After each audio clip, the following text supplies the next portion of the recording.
অনেক অব্যবস্থাপনা এখানে আছে, অনেক অ্যাবসেন্ট আছে। প্রত্যেকটা গ্রামে আমাদের মিডওয়াইফাররা গিয়ে স্ক্রিনিং করবে মেয়েদের breast cancer, uterus cancer, blood pressure.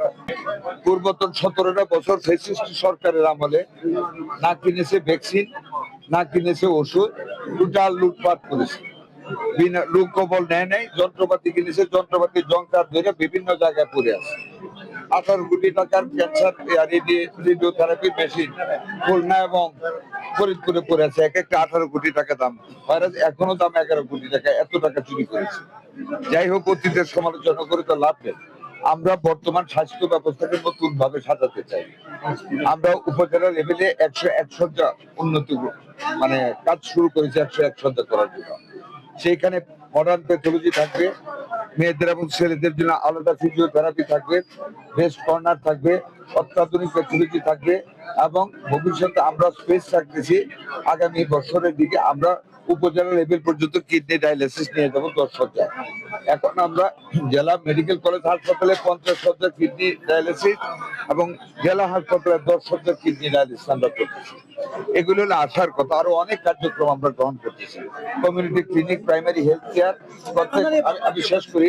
প্রত্যেকটা গ্রামে আমাদের মিডওয়াইফাররা গিয়ে স্ক্রিনিং করবে মেয়েদের breast cancer, uterus cancer, blood pressure, diabetes সব চেক করবে। আগামী কিছুদিনের ভিতরে সেই কার্যক্রম আমরা শুরু করব। বাট আমাদের গত 17 বছরের এই স্বাস্থ্য খাতকে এমন ভাবে অবহেলা করা হয়েছে। আমরা তো মাত্র দায়িত্ব নিলাম 5.5 মাস হয়েছে, তবু আমরা চেষ্টা করতেছি ডাক্তারদের নিয়মানুবর্তিতা বৃদ্ধি করার জন্য, দুর্নীতি বন্ধ করার জন্য। এই যে আপনাদের এখানে আসলাম, আপনারা বলেছেন, ওনারা স্লোগান দিলেন, আমি তো নিজ চোখেই দেখে গেলাম। অনেক অব্যবস্থাপনা এখানে আছে, অনেক অ্যাবসেন্ট আছে, অনেক দেরিতে আসা আছে। আমি যা যথাযথ কার্যক্রম আমি এখান থেকে গিয়ে ঢাকা থেকে এগুলো নির্বাচন সব নোট করে নিয়েছি। আর যেটা বলছেন ডাক্তার, অনেক কোনো ডাক্তার রিক্রুট করেন এই 17 বছর। ডাক্তার আমাদের শর্টেজ, তবু আমরা পিএসসি তে 5টা ডাক্তার নিয়োগের জন্য আমরা বলেছি। আশা করি খুব তাড়াতাড়ি এবারে বেস্টটা বের হলে আরো ডাক্তার পাবো। আমরা যাচ্ছি, আমরা 1 লক্ষ ওগুলি বলেছি। সিসিউ আইসিউ আমি বলেছি ওনাকে যন্ত্রপাতির কথা দিতে, শুধু আপনাদেরটা না, আপনাদের ওই যে গোবিন্দগঞ্জে ওইখানে বলে আসছি। সুপারডেন্টে বলছি আইসিইউতে কি কি লাগবে সব দেওয়ার জন্য আমি যন্ত্রপাতির ব্যবস্থা করে দেবো ইনশাল্লাহ। আপনারা প্রত্যেকটা গ্রামে আপনি বলেছেন, আমরা প্রত্যেকটা 3টা ওয়ার্ড মিলে একটা একটা ব্লক করে primary health care, primary wellbeing centre করতেছি। সেখানে নারী কর্মীরা, মিডওয়াইফার, আমরা 1 লক্ষ মিডওয়াইফার নিয়োগ করতে যাচ্ছি, স্বাস্থ্যকর্মী। তার মধ্যে 80% হবে মহিলা। সেই মহিলাদের মধ্যে মিডওয়াইফার, কেয়ার গিভার এগুলি থাকবে, টেকনিশিয়ান থাকবে।